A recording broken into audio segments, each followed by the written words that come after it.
Welkom terug en vandag is ons by les 20. En dit sê, ek is vasbeslote om te sien. Wie is die ek wat vasbeslote is om te sien? Op een vlak verwys les 20 duidelik na die ego self.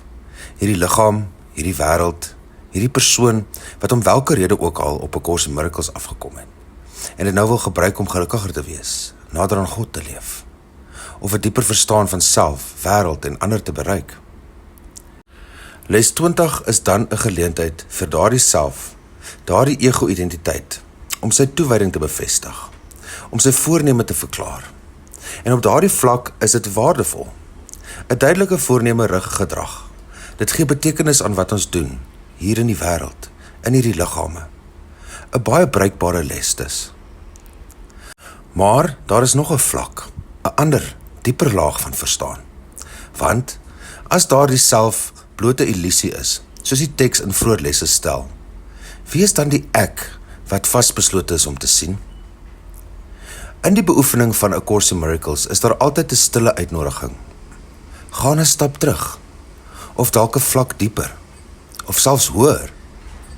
Kyk verder as die beperkte idee van wat jy dink jy is. Ons dekonstrueer die ek.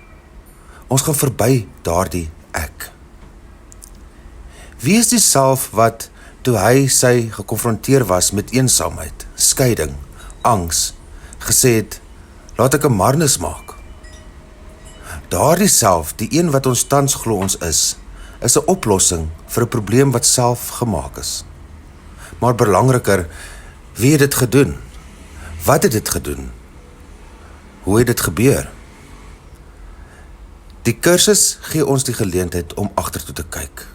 Een tree terug, een vlak dieper, om agter ons te kyk en daardie oorsprong te vind. Daardie ek wat gedink het jy's 'n goeie idee.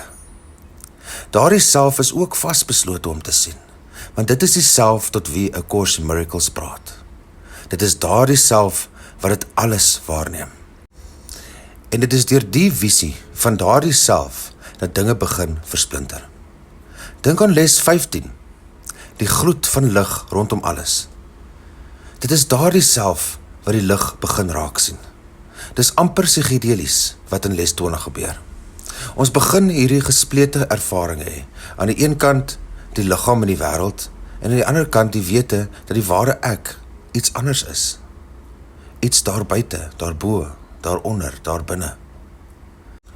Ek gebruik taal wat probeer resoneer met liggame in 'n wêreld, maar dit raak nie eers aan wat ons werklik is nie. Ek is vasbeslote om te sien. Maar wie is dit wat vasbeslote is om te sien? En hoekom? Volg die lesse instruksies op ons webwerf en onthou om te oefen. Dankie dat jy hier is. Vergewe, sien anders, leef in lig.